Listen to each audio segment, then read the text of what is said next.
Los pros y los contras del aborto. Las decisiones de los tribunales. Se ha dicho tanto y se sigue diciendo, escribiendo, emitiendo por radio y televisión y argumentando en los estrados sobre el aborto, que uno se siente inclinado a pensar que cualquier nueva mención del tema resulta molesta para la mayor parte de la gente. Sin embargo, la decisión sobre la materia del Tribunal Supremo de los Estados Unidos, que, en efecto, anula leyes restrictivas del aborto de varios estados, hace más consciente que nunca al estudiante de las profundas verdades de la vida y del ser, de la imperativa necesidad de aumentar la comprensión de los factores intervinientes y de las deplorables consecuencias involucradas en esta práctica no cristiana, que se ha convertido altamente en frecuente y normal. Antes, en casi todas partes, el aborto estaba legalmente permitido solo si la requería la salud de la madre, pero es bien sabido que se llevó a cabo ilegal y anticientíficamente por gente no cualificada, siendo ese sin duda uno de los factores que condujeron a la legalización del aborto en los Estados Unidos. Por supuesto, el comillas legalizarlo no reduce sus implicaciones morales, aunque reduzca el número de casos en que se causen daños físicos para las madres. En su histórica decisión, el tribunal mantuvo que la prohibición del aborto temprano sería una invasión inconstitucional de la intimidad de la mujer, dado que el único interés legítimo del Estado en esta materia consiste en asegurar que el aborto, como comillas, procedimiento médico, se produzca en circunstancias que proporcionen la adecuada seguridad al paciente. Ello requerirá naturalmente los servicios de un médico licenciado en ejercicio. Además, en opinión del tribunal, el Estado constitucionalmente solo puede tomar medidas para proteger al no nacido después de que el feto haya alcanzado ese estatus de vida independiente, dejando al margen la pregunta crucial sobre cuándo la comillas vida independiente empieza en el cuerpo en formación. El tribunal añade, comillas, si los profesionales prácticos en las respectivas disciplinas de medicina, filosofía y teología son incapaces de llegar a ningún consenso, la judicatura en el presente momento del conocimiento humano no está en condición de especular.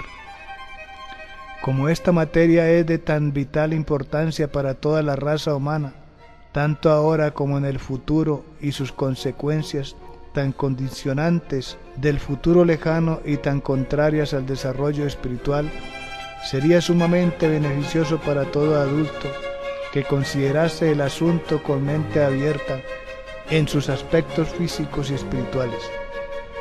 La referencia del tribunal al comillas presente momento del conocimiento humano alude seguramente al conocimiento comillas aceptado por el público en general.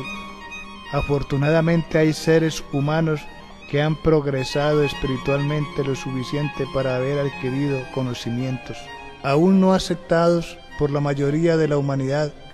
Entre esos hombres evolucionados se encuentran los hermanos de la Rosa Cruz, adeptos que trabajan constantemente por el bienestar de la humanidad y que han impartido las enseñanzas de la sabiduría occidental en sus esfuerzos por contrarrestar los insidiosos efectos del materialismo y por hacer avanzar la evolución espiritual en general.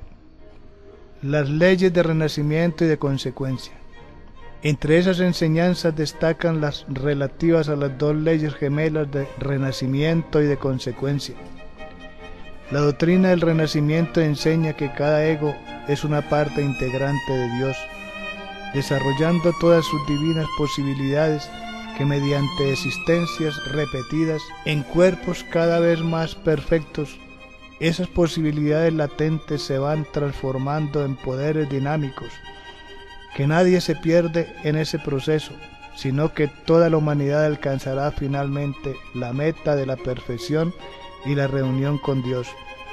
Lo que somos, lo que poseemos y nuestras buenas cualidades son el resultado de nuestras acciones del pasado.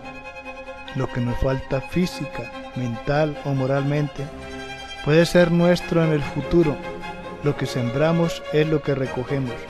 Cada vida nos proporciona las experiencias necesarias para nuestro progreso evolutivo. Y si no se nos permite encarnar en un cuerpo físico, no podemos vivir esas experiencias.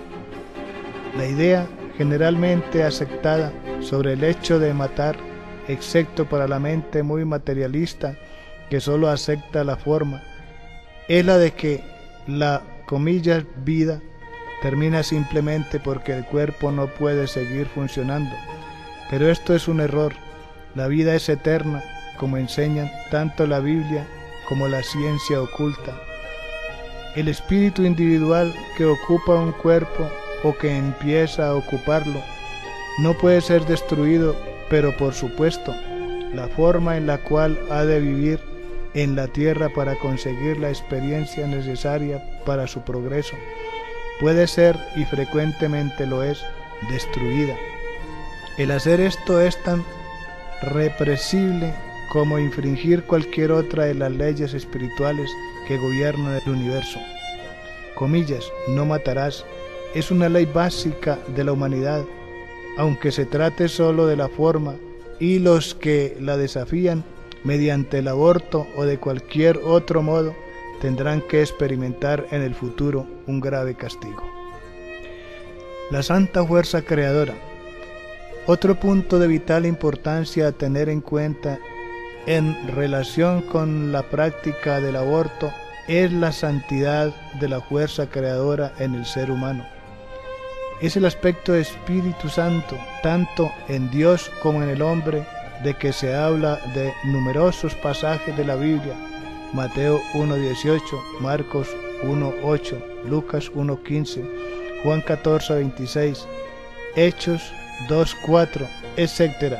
El poder empleado no solo para crear cuerpo físico, sino en un nivel más elevado, grandes obras literarias, poéticas, artísticas, musicales, científicas, etc. El mal uso de ese sagrado poder para la gratificación de los sentidos es la, comillas, gran transgresión de que se habla en el Salmo 19:3. Es el, comillas, pecado, acto contrario a la ley espiritual, imperdonable, que debe expiarse mediante el sufrimiento que suponen las enfermedades y mediante futuras incapacidades físicas y mentales, como Cristo dijo explícitamente, comillas, a los hombres se les podrá perdonar cualquier pecado o blasfemia, pero la blasfemia contra el Espíritu Santo no tendrá perdón. Mateo 12:31.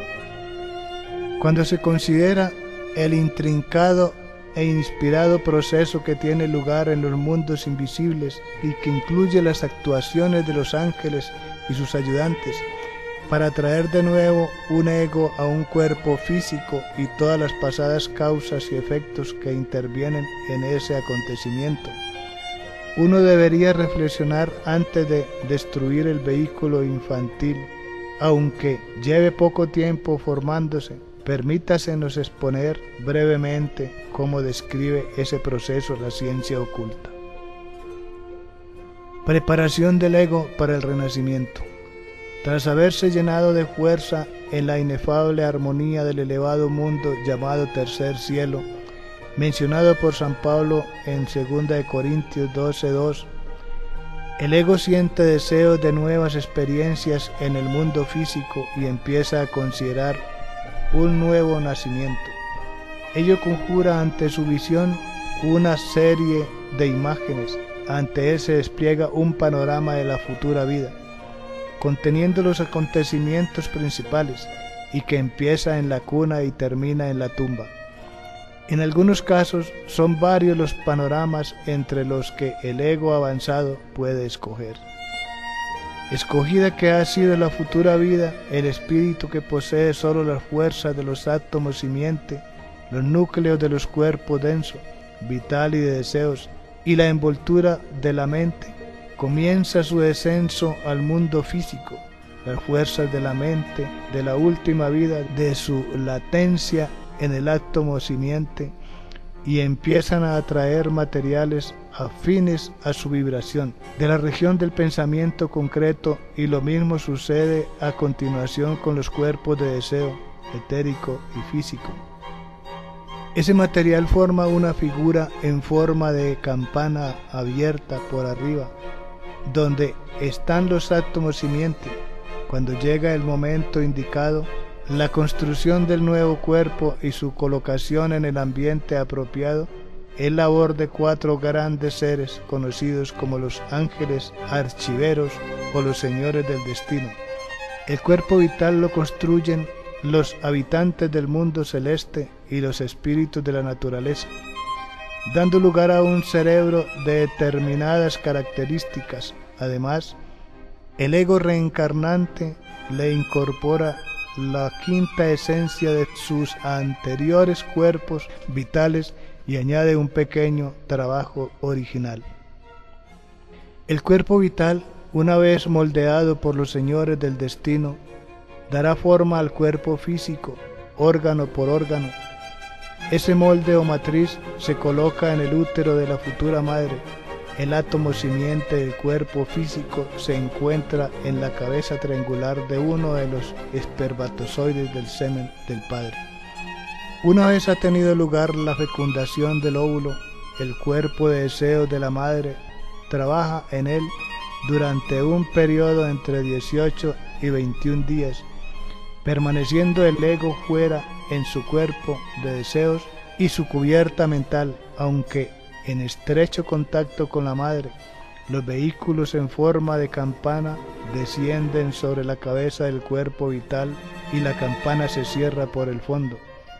El ego gravita sobre su futuro vehículo, manteniendo su individualidad y resistiendo la formación por la madre de las células nucleadas de la sangre. Esas células van desapareciendo gradualmente, de modo que cuando el cordón de plata queda anulado con el avivamiento del feto, todas las células nucleadas han desaparecido ya, y el ego es el dueño absoluto de su vehículo, que constituye una preciosa herencia. Transmutando la fuerza sexual, vemos pues que el aborto, si bien no mata al espíritu, que es inmortal, destruye la forma esencial para su empleo en la tierra, e impide la consecución de la necesaria experiencia, lo cual constituye un acto pecaminoso y degradante. No importa en qué momento de su crecimiento se destruya el feto, las consecuencias son igualmente terribles. ¿Cuál es la solución a esta práctica inmoral? Claramente dicho, el autocontrol. Los seres humanos tienen que aprender a dominar las tendencias luciféricas y a no permitir a la sensualidad dirigir su vida, siendo que es un elevado ideal, pero de su consecución depende el bienestar de la raza. Sin embargo, hay que comprender que la mera supresión de la atracción sexual no es una virtud en sí misma. La fuerza creadora debe ser empleada dirigiéndola hacia canales más elevados. En vez de buscar la gratificación física cuando se sea víctima de las apetencias de la naturaleza inferior, el individuo deberá fijar sus pensamientos y su imaginación en algo que desee crear: un poema, una invención, un cuadro, una composición musical o cualquier otra cosa, como por ejemplo un nuevo negocio, con lo que obtendrá 2 resultados: la realización objetiva, que se acelerará, y el proceso de transmutación o regeneración dentro de su cuerpo, que se verá igualmente estimulado. El ejercicio físico es una ayuda, pero si va acompañado de pensamientos creadores, es más efectivo. La meditación sobre asuntos elevados e inspiradores posee literalmente el poder de transformar las fuerzas que impregnan los fluidos sexuales. ya que estos son portadores de fuerza etérica, que es el verdadero agente creador. Un poema inspirado o un pasaje de las Escrituras pueden servir de canal para dirigir los pensamientos y la fuerza creadora a las corrientes ascendentes, dirigiendo conscientemente corrientes de amor puro desde el corazón a los centros creadores del cerebro. La actividad sexual puede transformarse en actividades de la mente y del espíritu, con el correspondiente alumbramiento en los planos mental y espiritual.